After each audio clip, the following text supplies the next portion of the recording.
Olá, bom dia, boa tarde, boa noite. Eu me chamo Juan Garcia e hoje eu vou estar falando sobre árvores binárias e árvore de busca binária. Esse assunto ele faz parte do nosso macro assunto que são as árvores AVL e eu preciso retroceder um pouco e passar uma visão um pouco mais abstrata sobre esse assunto e tentar fazer uma possível implementação desse tipo de estrutura, né? É, e antes de mais nada, é, eu não vou me importar tanto com implementações em um código e também não vou me importar tanto com especificidades que a gente vai ter com as árvores binárias, a árvore de busca binária, apesar de eu também falar sobre esse assunto, mas não vai ser tão aprofundado, porque o meu objetivo aqui é ter uma visão um pouco mais abstrata desse assunto e, consequentemente, tentar achar uma aplicação real sobre esse tipo de estrutura. Bom, basicamente, para resumir, as árvores binárias elas são estruturas, uma maneira, né, não linear de armazenar dados de forma hierárquica. Ou seja, quando a gente fala não linear, é que a gente está dizendo que não necessariamente a informação, né, na verdade o dado anterior, ele tem uma variação igual entre todos os dados que eu estou comparando. Eu sei que isso pareceu um pouco distante, mas se a gente, por exemplo, analisar uma variação de temperatura ao longo de uma semana, por exemplo, se a temperatura medida na segunda foi de 10 graus, a temperatura na terça de 11 graus, na quarta 12 graus e até chegar na sexta, a gente vai ter um comportamento linear, ou seja, a gente consegue criar, dizer, né, que a variação foi de 1 grau, a gente consegue, se a gente, obviamente, manter esse tipo de variação, a gente consegue prever, a gente consegue criar uma,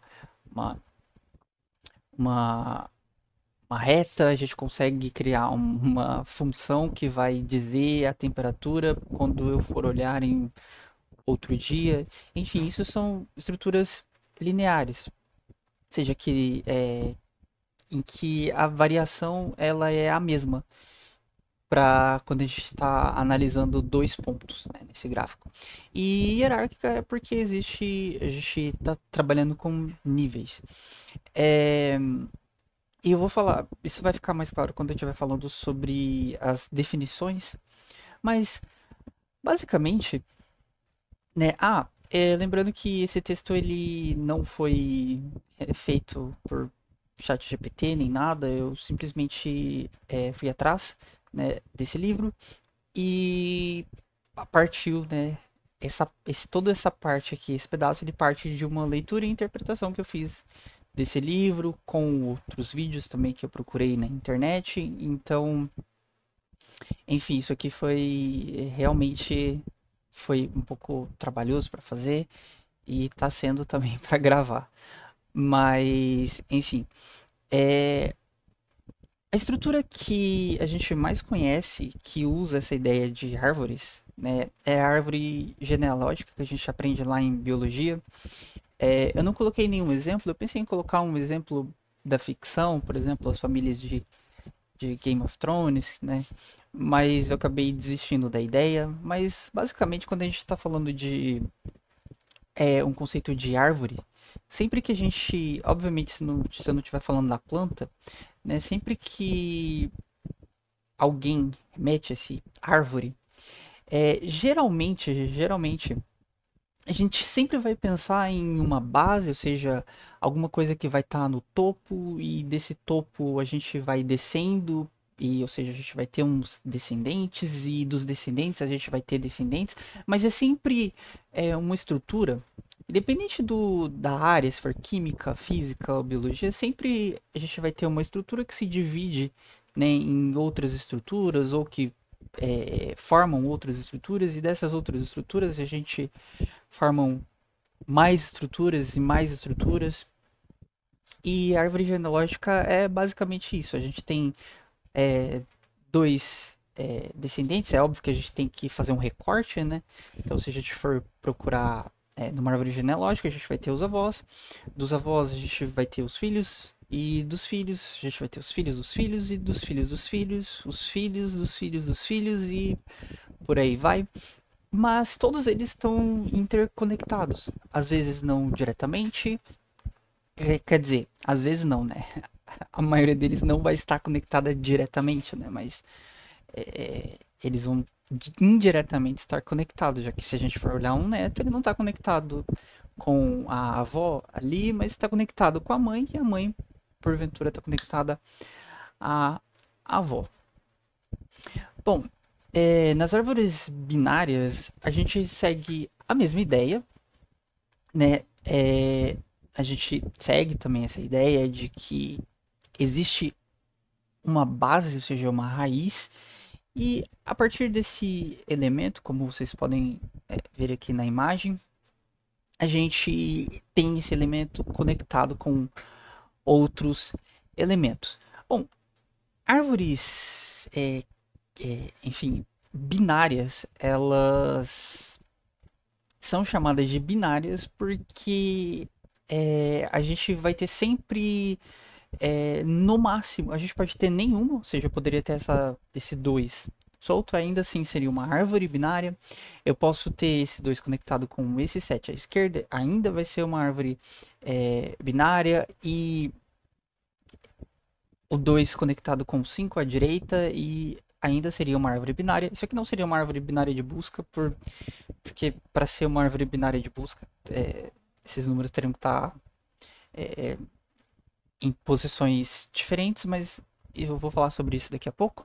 Então, nada mais é do que uma estrutura onde eu vou armazenar dados, e esses dados eles correlatam entre si. Eu tenho aqui a nossa base. Deixa eu ver se está gravando o meu mouse. Eu não sei, eu espero que esteja. Mas basicamente esse 2 ele está conectado, né, indiretamente com esse 4 e com esse 9, como eu havia falado do exemplo de árvore genealógica, mas nada mais é do que uma estrutura que você consegue armazenar esses dados, e a gente tem uma raiz, e quando a gente está analisando um ponto, um elemento dentro dessa árvore binária, a gente vai ter os nós, e quando a gente também tem uma outra parte que são os níveis, então a gente tem aqui o nível 0, e enfim, e por aí vai, a gente vai descendo o nível, mas a gente também tem a estrutura de níveis. Bom, um nó, seja uma raiz ou qualquer parte, né, nó dessa árvore binária, ela pode ter 0, ou seja, nenhum elemento, como o 5, 11 e o 4 nesse exemplo. Ela pode ter 2 elementos, como é o caso do 6, como é o caso do 7, como é o caso do 2. Ela pode ter só um elemento, como é o caso do 5, como é o caso do 9 e só desses mesmo. Bom, e a árvore binária de busca, ela se diferencia da árvore binária simplesmente é um detalhezinho que, como eu havia dito antes, quando a gente está falando de árvore binária de busca, você sempre vai colocar o elemento menor ao nó ou à base que você vai estar colocando à esquerda, e o maior à direita. Então, para eu chamar isso aqui de árvore binária de busca, eu teria que, se eu fosse, né, inserindo esses dados, eu teria que colocar o 5 aqui, o 7 aqui, e enfim, por aí vai. Então eu teria que ter uma ordenação melhor nesse aspecto. Então, se eu estou colocando aqui estaria certo, né? O 2 aqui, o 6 aqui. Aqui o 5 é menor que o 9, então tá certo ele vir para cá. E o 9, o 4 é menor que o 9, então tá certo ele vir para cá, para a esquerda. Então, nessa parte de árvore binária de busca, é bem simples a abstração dela. Obviamente que esses dados, quando você estiver inserindo, ele árvore, ele não necessariamente vai estar ordenadinho, bonitinho, né? Você pode restringir, por exemplo, a inserção de dados repetidos, então você pode excluir esses dados repetidos antes de inserir, mas se você quiser ter uma árvore onde o maior elemento vai começar no topo, ou o menor elemento vai começar no topo, e você vai descendo de maneira bem ordenada, você vai precisar de um algoritmo de ordenação. Pode ser o Quicksort, pode ser Insertion Sort, pode ser qualquer tipo de algoritmo de ordenação, e aí você vai inserir esses números já ordenados. Na verdade, números não são apenas números, tá? Como a gente vai ver aqui em aplicações, é que o conceito de árvores, como eu disse, a gente vai usar em basicamente várias áreas, e a gente às vezes até nem percebe, né? Porque eu vou estar trazendo aqui um exemplo do Blender. O Blender, quando você vai animar uma é, quando você vai animar uma malha, né, ou mesh, que é mais difundido esse nome, é, você vai precisar de uma estrutura chamada bones, né, ou ossos, que vão conectar e vão se interconectar, né? E isso daqui é uma estrutura de árvores, onde você tem uma raiz, ou seja, um osso maior, é, e desse osso você tem outros ossos conectados, ossos menores, e você vai movimentar, né? Aqui está mostrando a movimentação deles, eu tirei isso aqui da própria documentação do Blender, mas isso aqui é uma espécie de árvore, ou seja, você tem uma estrutura que se interconecta. Tudo bem que isso aqui não tem absolutamente nada a ver com árvores binárias, mas é um exemplo de como que essa estrutura em que você tem dados interconectados, ela aparece. E em várias áreas, né? Na álgebra linear, principalmente, também aparece. Enfim. E é óbvio que você sempre vai enxergar. Uma outra coisa é que com o uso de árvores binárias, a gente pode implementar, por exemplo, um sistema de catálogos. Ou seja, imagina se ao invés de números, um sistema de ordenação de catálogos de uma biblioteca, por exemplo. Imagina que eu quero ordenar esses livros, ou seja, para organizá-los melhor em uma prateleira, ou às vezes eu tenho que criar um robô que vai percorrer a minha biblioteca inteira e ele veio com a tarefa de uma pessoa, né? Ela pediu um livro com um nome, né? Com a letra J e em qual seção dessa biblioteca esse livro estaria, por exemplo. E você pode usar uma árvore binária para você facilitar esse tipo de busca. Né? Você pode associar um número a uma letra, você pode, se o programa que você está tentando implementar, se ele conseguir implementar diretamente letras e associá-las, né, essas letras diretamente a números, você consegue também. E você consegue organizar e, por exemplo, o robô, ele percorreria menos tempo, né, para você basicamente encontrar, né, um livro e te trazer esse livro, por exemplo. Então, obviamente que a gente está limitado também em qual propriedade a gente vai estar catalogando, porque ainda assim eu tenho aqui uma informação. Eu consigo, ou seja, o número 2, eu consigo associar esse número 2 a inúmeras coisas, mas eu não consigo é, armazenar aqui um conjunto de propriedades. Por exemplo, eu não conseguiria criar uma árvore binária de títulos de livros por ordem alfabética e também de autores em ordem alfabética. Por quê? Porque eu estou analisando duas propriedades diferentes. Ou seja, a não ser que coincidentemente o nome do livro seja o nome do autor, então eu não conseguiria. Então eu preciso associar, né, para poder colocar numa estrutura de árvore, para poder conseguir facilitar a minha busca. Obviamente que isso, essas estruturas, a gente está falando para casos onde a gente está precisando percorrer por exemplo, um vetor linear em que eu tenho números aleatórios num vetor de 10 posições, se eu for percorrer esse vetor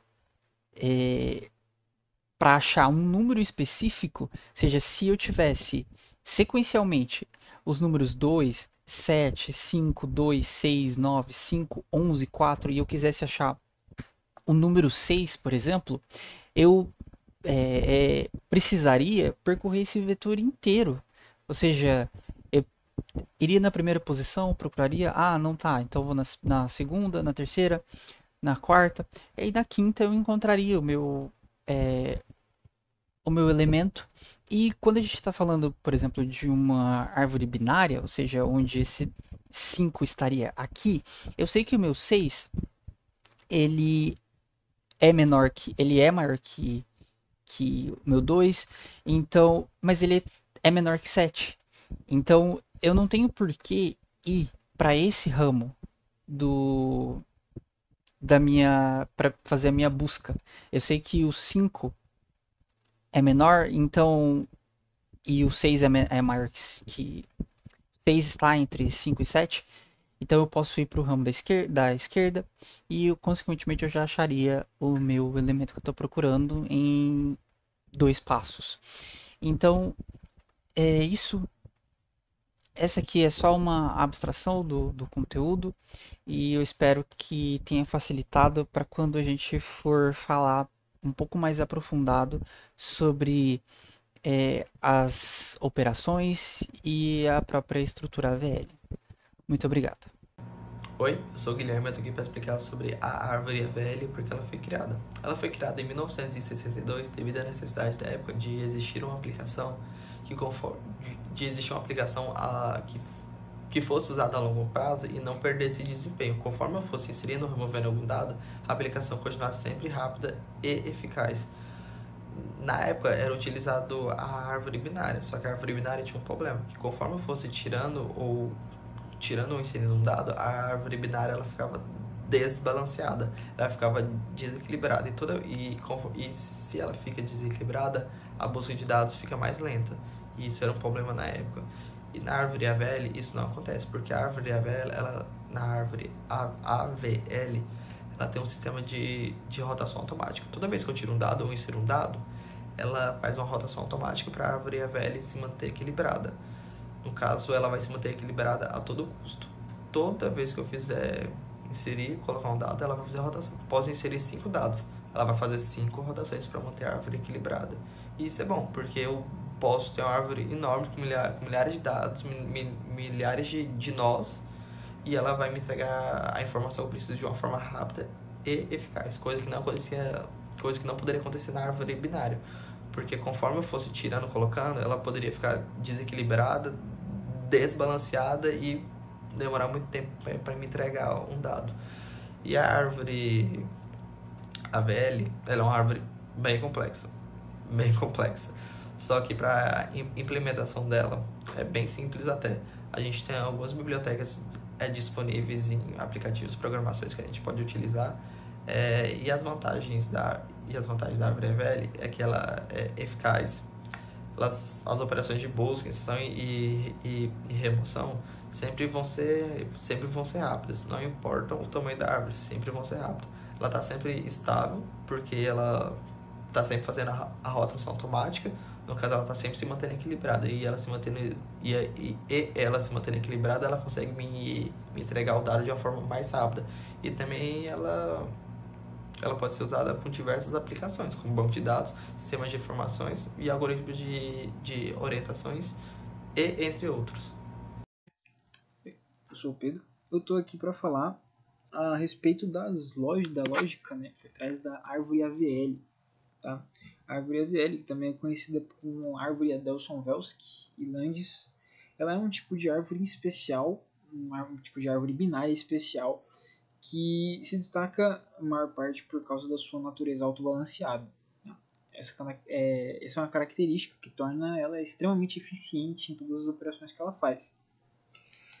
Na maior parte das vezes, ela executa dentro de um programa com um tempo logarítmico, que é a melhor das hipóteses dentro dos tempos de execução. tá? A árvore AVL, ela tem uma propriedade de balanceamento diferenciada das outras.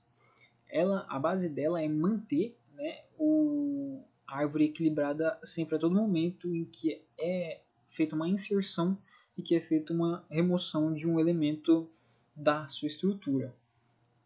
Bem, basicamente o que ela faz é verificar quando é feita uma inserção ou uma remoção os nós que ela tem, e se um nó à esquerda ou à direita excede em tamanho, ela faz uma rotação para ajeitar isso de volta no lugar. Para monitorar esse balanceamento, cada nó possui dentro do algoritmo um fator de balanceamento, que ele é representado por uma diferença entre a altura de suas subárvores. Então, tem o nó principal, aí ele cresce para a esquerda e cresce para a direita. Cada um desses dois nós iniciais que crescem para um dos lados, ele tem várias subárvores. E essa subárvore, a diferença entre as subárvores dos dois nós, elas são a diferença de altura, né? Que é o que o algoritmo ele leva em conta na hora de estar fazendo o balanceamento da árvore por completo. E graças a esse balanceamento rigoroso, né, que acontece a cada operação, a árvore ela cresce de uma forma logarítmica, tá? Em relação ao número de elementos. Então, em outras palavras, ela cresce o mesmo tanto para os dois lados, na maioria das vezes. Existem algumas situações onde pode passar por uma, são casos bem específicos, tá? Dessa forma, exatamente isso, essa propriedade de balanceamento faz com que o mesmo conjunto de dados massivos sejam percorridos eficientemente pelas operações da árvore, seja de busca, de inserção, até mesmo remoção, bem, por conta dessa parte do balanceamento. Um pouco sobre as operações, a gente tem primeiro a busca. Tá? A busca em uma árvore AVL, ela segue o mesmo princípio da busca em uma árvore binária comum. Ela se compara a chave do elemento buscado com a chave do nó atual. Aí ela vai para a subárvore da esquerda, né, caso o elemento chave ele seja menor, ou ela vai para a direita caso o chave seja maior, até ela encontrar o elemento que ela está precisando, né, ou verificar se ele não existe. Já a inserção, ela é um pouco mais complicada. Ela segue esses seguintes passos. Para inserir um novo elemento em uma árvore binária comum, ela atualiza o fator de balanceamento dos nós ancestrais, dos nós acima. Então, se você adiciona um valor e ele é menor do que algum outro nó, né? A árvore ela entende a posição que ele tem que estar e atualiza a diferença entre os nós novamente. Então, ela passa para cada nó acima dela que ele tem agora um valor diferente de balanceamento. Tá? E se esse valor for maior que 1 em comparação com o mesmo nó do outro lado, a árvore ela faz uma rotação para restaurar o balanceamento e para ela ficar em completo equilíbrio, por assim dizer. Tá? A rotação, né, as rotações elas são operações cruciais para manter o balanceamento e elas consistem em rearranjar o nó, né, de forma a redistribuir as alturas das subárvores. E assim garantindo que a diferença de altura entre elas permaneça dentro do limite de 1. Tá? Em suma, existem 4 tipos de rotações, 2 tipos de rotação na verdade, mas são separados em 4 tipos, porque assim fica mais simples de percorrer dentro do algoritmo, né? Fica mais simples de codificar, né? Fazer o código de codar dentro do algoritmo. Tá? tem a rotação simples e a rotação dupla. Aí, uma para cada lado. Então, a rotação simples à direita, que ela é como se fosse uma rotação, tipo uma corrente, né? Aí tem cada gomo da corrente, imagina que ela está segurada por uma ponta. Você faz uma rotação, é você puxar um gomo da corrente para o lado. A rotação simples ela faz com que o nó, a parte do nó que passou de 1 na altura, ela volta 1, ou ela, aliás, ela volta 1, né? Que passou, ela volta 1, empurrando todos os outros para baixo. Tá? E existe a rotação dupla, que ela faz essa operação 2 vezes, mas isso acontece, né, em casos específicos de desequilíbrios complexos, quando são, por exemplo, adicionados 2 valores iguais ao mesmo tempo. Então, o nó ele cresce rapidamente e o algoritmo ele tem que identificar e realizar a rotação dupla, ou talvez 2, 3 rotações duplas para rearranjar a árvore novamente. E por último, a gente tem a operação de remoção. A operação de remoção ela é ainda mais complicada, porque por conta justamente do balanceamento da árvore. A remoção ela consiste em localizar o elemento a ser removido, e se o nó removido ele tiver 0 ou 1, uma subárvore, tá? Ele tiver um filho, né, que é chamado, ele é simplesmente removido. Mas caso abaixo dele tenha mais filhos, mais subárvores, mais entidades, a posição dele é trocada pelos nós abaixo. Então ele vai trocando de posição, ele vai descendo na árvore até ele chegar no final da segmentação que ele está. No caso aqui seria como se ele estivesse indo para a direita. E chegando no final, aí sim ele é removido. O seu valor é alterado para nulo. Tá? E em seguida, aí, como ele é passado para baixo, o nosso sucessor ele passa a ser o nó que ele é responsável por toda aquela árvore agora, a partir dali onde ele está. Bom, sempre existem atualizações, né? Então após a remoção é novamente feita o balanceamento, tá? Onde é verificado se é necessário uma rotação após a remoção ou não. Sobre esse tipo de estrutura, a vantagem de ter esse tipo de estrutura é que ele tem uma eficiência absoluta. Então, toda vez que você for procurar por um elemento, ele vai encontrar esse elemento independente do tamanho da estrutura que você tem. Aliás, dependendo do tamanho da estrutura que você tem, mas sempre na maior velocidade que ele conseguir, que o processador do computador, do dispositivo conseguir, que é um tempo logaritmo, que é o O log de n, tempo O em log de dados, do tanto de dados, n seria o tanto de dados. Tá? O balanceamento, outra vantagem é que o balanceamento ele acontece de forma automática na inserção, remoção e na... eu esqueci. Sobe. Na remoção, na inserção e na busca, tá?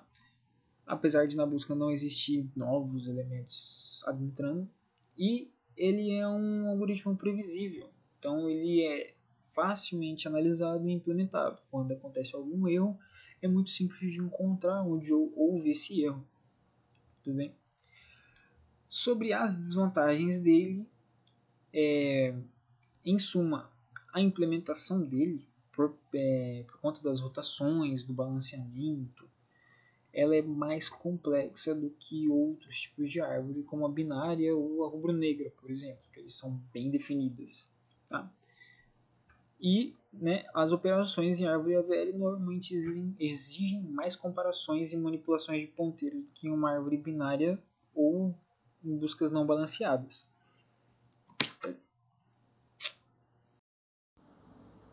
Olá, meu nome é Edson Neto, estarei apresentando sobre árvores AVL, mais especificamente como é feita a manipulação nelas. Elas são semelhantes a árvores binárias, porém elas são balanceadas. Estarei explicando tais manipulações como inserção, exclusão, rotações e fatores de balanceamento. Na inserção, tudo se inicia com a criação de um nó, assim como você iria fazer uma árvore binária normal, porém você tem que verificar o fator de balanceamento dos nós.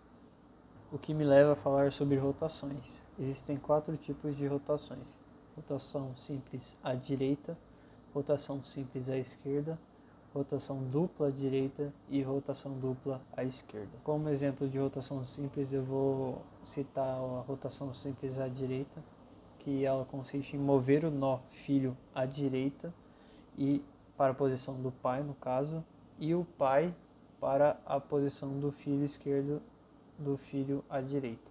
E como rotação dupla, eu vou estar usando o exemplo como rotação dupla à esquerda, onde consiste em realizar uma rotação simples à direita do filho, à esquerda do pai, e em seguida uma rotação simples à esquerda do pai.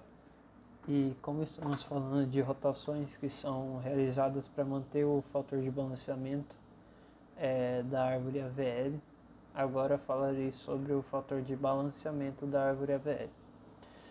O fator de balanceamento de um nó é a diferença entre as alturas das suas subárvores direita e esquerda, e podemos considerar um nó como balanceado se o seu fator for 0, 1 ou menos 1.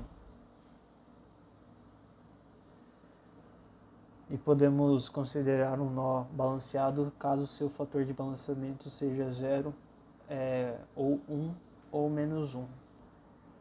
Agora estarei explicando como é feita a remoção, exclusão dos nós. Caso seja feita a remoção de um nó sem filhos, você tem que remover o nó da árvore.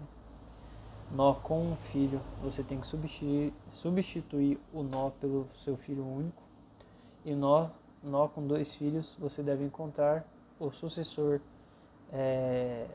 na ordem do nó, o menor nó da subárvore à direita, e deve copiar o valor do sucessor na ordem para o nó a ser excluído. E assim você exclui também o sucessor em ordem.